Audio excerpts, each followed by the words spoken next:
आज आपसे एक पहेली पूछता हूं कि संसार में सबसे अनमोल क्या है। आप में से कुछ कहेंगे स्वर्ण, कुछ कहेंगे मोती, कुछ कहेंगे हीरा। तो इसमें पहेली क्या हुई? पहेली यह है कि जो संसार में सबसे अनमोल है वही संसार में सबसे सस्ता भी है। वो हर पल मरता भी है और सदा जीवित भी रहता है। वो सबसे बड़ा शत्रु भी है और सबसे बड़ा मित्र भी। बूझिए क्या है वो? मैं बताता हूं। वो है समय। यदि आप हर पल का सदुपयोग करेंगे तो वो सबसे अनमोल है। दुरुपयोग करेंगे या व्यर्थ करेंगे तो वो सबसे सस्ता है, क्योंकि इसे खरीदने के लिए कोई मुद्रा की आवश्यकता नहीं होती। व्यर्थ करेंगे तो हर पल मरता है, परंतु हम सब के मर जाने के पश्चात भी यही है जो जीवित भी रहेगा। यही है जो यदि आपके साथ है तो आपका सबसे बड़ा मित्र है, और यही यदि आपके विरुद्ध है तो आपका सबसे बड़ा शत्रु। अब ये आप पर निर्भर करता है कि आप इसका उपयोग कैसे करते हैं। आप इसे अनमोल बनाते हैं या इसे यूं ही नष्ट करते हैं? इसे मित्र बनाते हैं या शत्रु? इसे हर पल जीते हैं या हर पल मारते हैं? ध्यान रहे, समय से बड़ा धन और कोई नहीं, और इसका आभास मनुष्य को तब होता है जब उसका अंतिम समय निकट आ जाए। असंभव, असंभव, ऐसा हो ही नहीं सकता। अभी तो यही थे। किसने किया ये सब? किसने किया?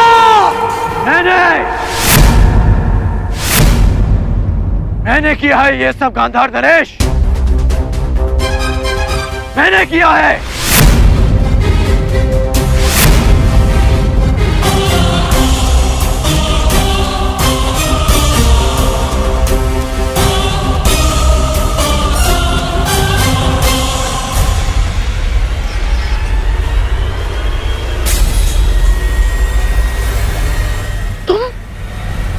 तुम यहाँ पर?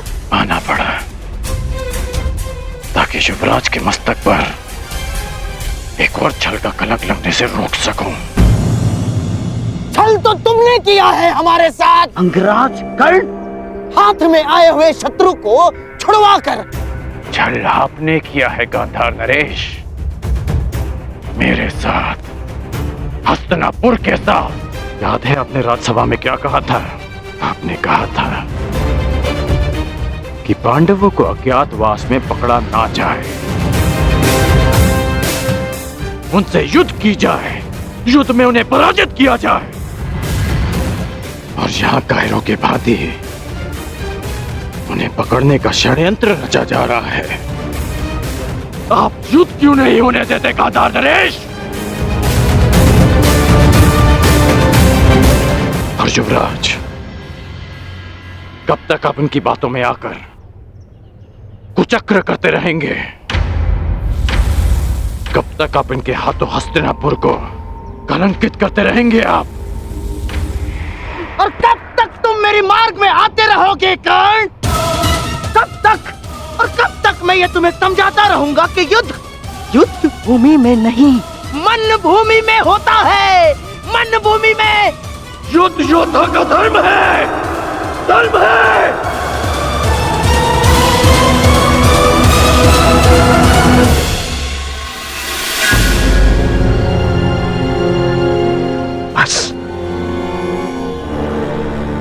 बस कर्ण, बस।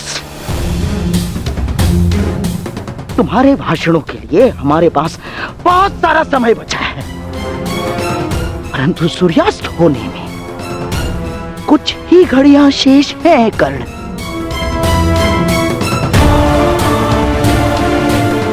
आओ पांडवों को पकड़ते हैं। नहीं, मैं इस छल में आप सबका साथ नहीं दूंगा और ना ही इस छल को होने दूंगा।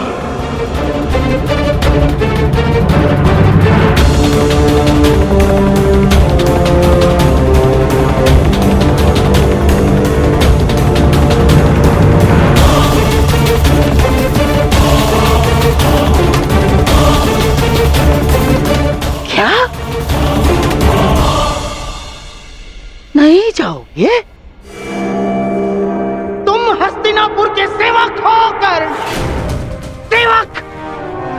और ये बात कभी मत भूलना, समझ गए?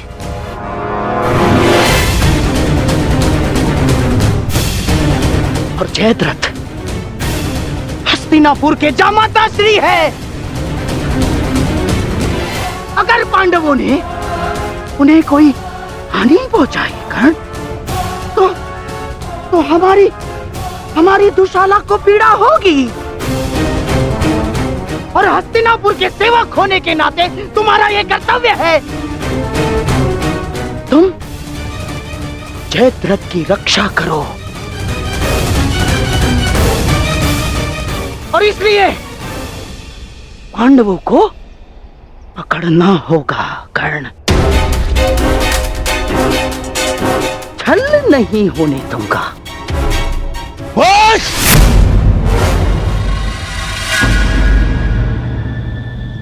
कर्ण ये मेरा देश है, तुम मेरे साथ चलोगे।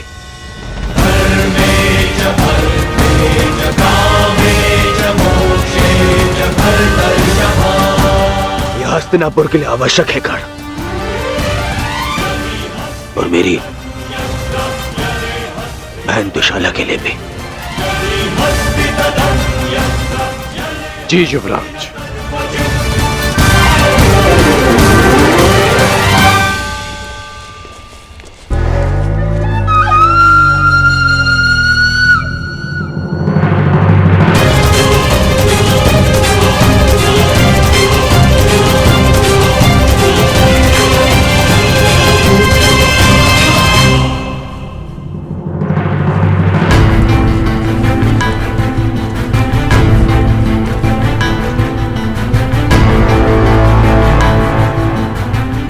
मैं सौगंध लेता हूं, यदि जयद्रथ का बाल भी बांका हुआ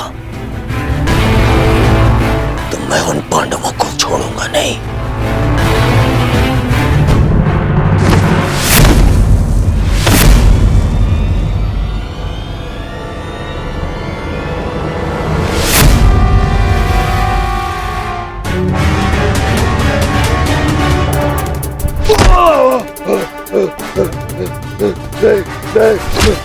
छोड़ो।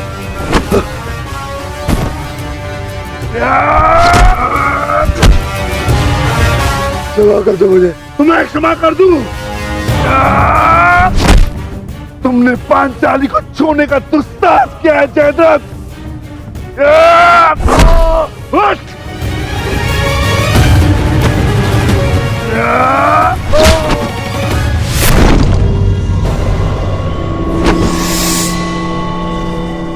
उसका दंड तो तुम्हें मिलकर रहेगा जयद्रथ।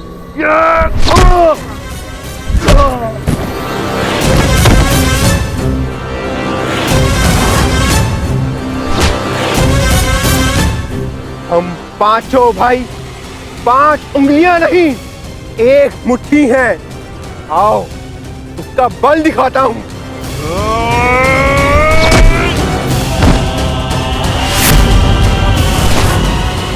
हम द्यूत भवन में विवश क्या बैठे, तुमने तो ये सोच लिया कि पांडव सदा सब कुछ सहते रहेंगे। यदि तुम्हें क्षमा कर दिया तो इतिहास हमें क्षमा नहीं करेगा।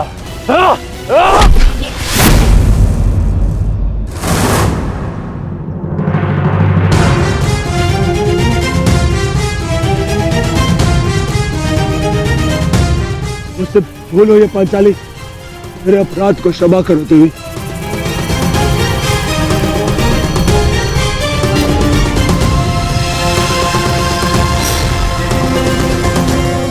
युधिष्ठिर, अभय दान दो मुझे। भूल को क्षमा किया जा सकता है, परंतु अपराध को नहीं।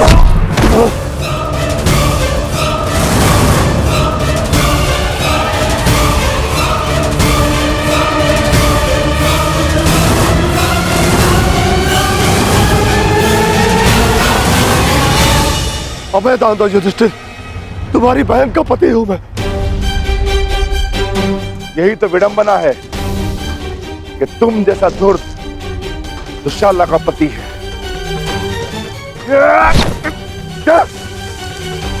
तुमने पांचाली को ऐसे ही घसीटा था ना?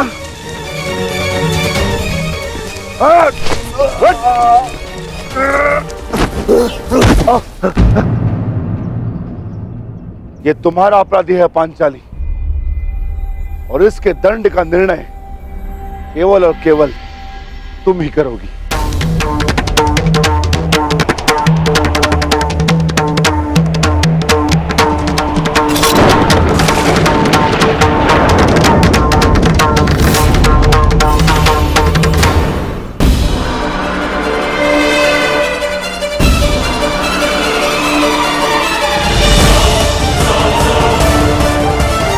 क्षमा कर दो पांचाली, मेरे अपराध को क्षमा कर दो। जिस सीमा को तुमने लांघा है उसके पार क्षमा और दया नहीं की जा सकती।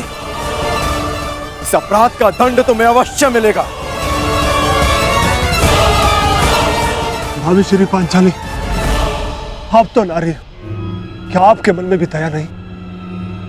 मानता हुआ अपराध हुआ है मुझसे, परंतु क्षमा चाहता हूं मैं।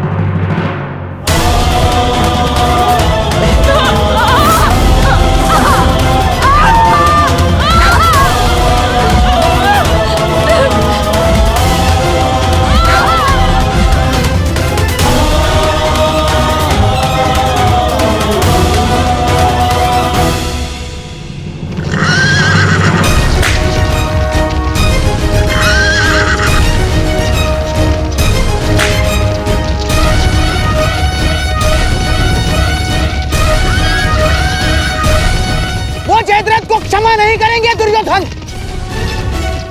अब एक ही मार्ग है केवल दुर्योधन, समय रहते हम उस तक पहुंच जाने चाहिए।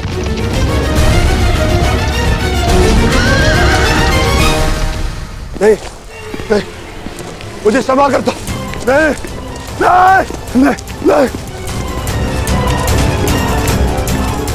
मानता हूं अपराध हुआ मुझसे, परंतु क्षमा कर दो मुझे। अपमान की अग्नि में दया भस्म हो जाती है जयद्रथ।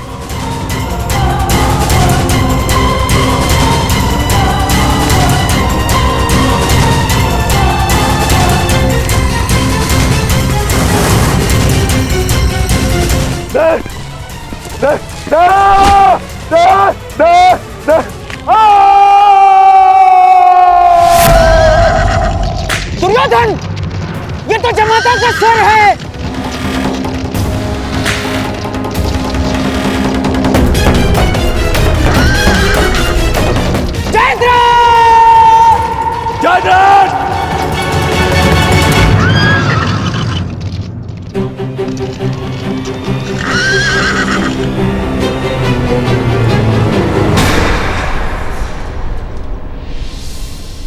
जीजाश्री,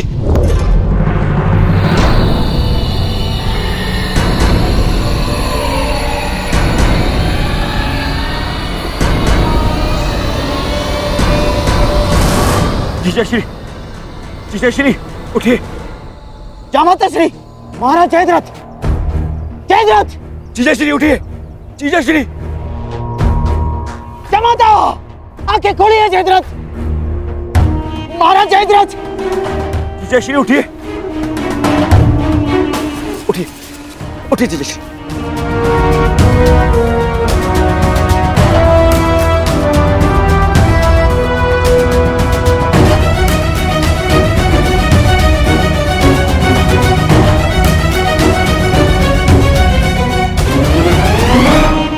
महाराज जयद्रथ, ये सब किसने किया महाराज जयद्रथ?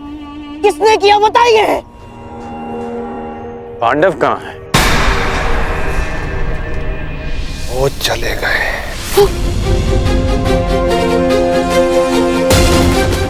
ये सब कैसे हुआ? किसने किया ये? पांडवों ने।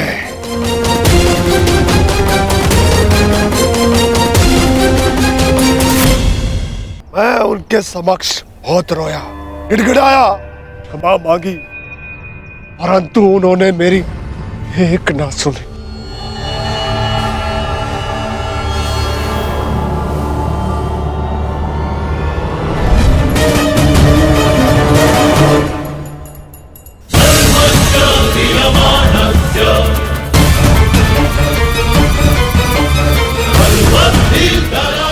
इससे श्रेष्ठकर होगा कि तुम लोग मुझे मार दो। इतना अपमान मत करो मेरा। इस अपमान के पश्चात मैं जीवित बचा तो ऐसा भयंकर प्रतिशोध लूंगा कि तुम पांचों की आत्मा कांप उठेगी। मत कर दो मेरा। अवश्य कर देता, परंतु वो दंड तुम्हारे लिए बहुत सरल होता। तुम्हारी ये 5 चोटियां स्मरण दिलाती रहेंगी तुम्हें कि पांचाली को हाथ लगाकर तुमने कितनी बड़ी भूल की थी। और फिर दुर्योधन को संदेश भी तो देना है कि तुम्हारा ये अपमान एक चेतावनी है उसके लिए कि हम अपना अपमान अभी तक नहीं भूले। 1 वर्ष पश्चात हम फिर लौटेंगे अपनी प्रतिज्ञा पूर्ण करने। बस अर्जुन, बस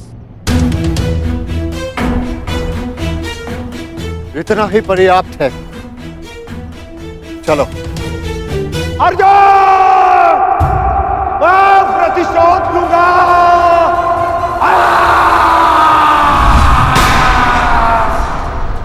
अब मैं उन पांडवों को नहीं छोड़ूंगा, नहीं छोड़ूंगा उन्हें। उन्होंने मेरे जीजाश्री का अपमान किया।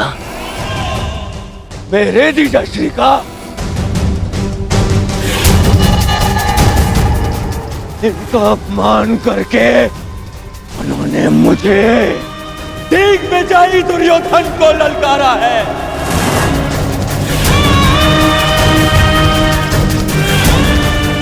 अधिक दूर नहीं गए होंगे वो पांडव।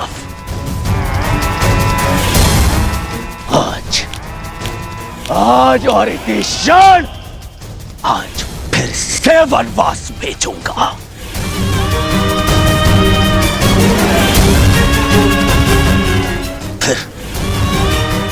फिर मैं उनका वध करूंगा।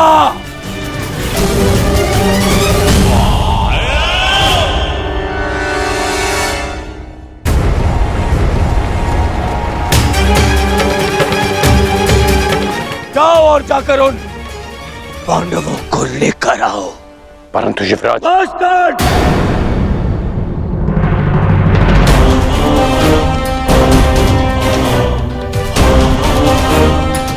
बस अब और नहीं।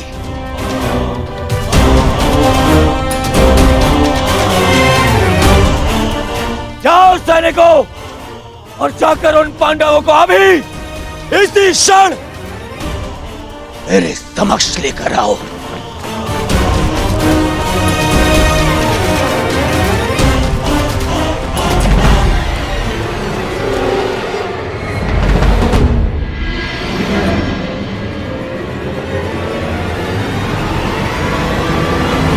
कर्ण,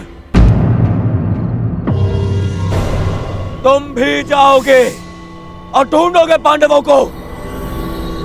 यह हस्तिनापुर के युवराज का आदेश है तुम्हें।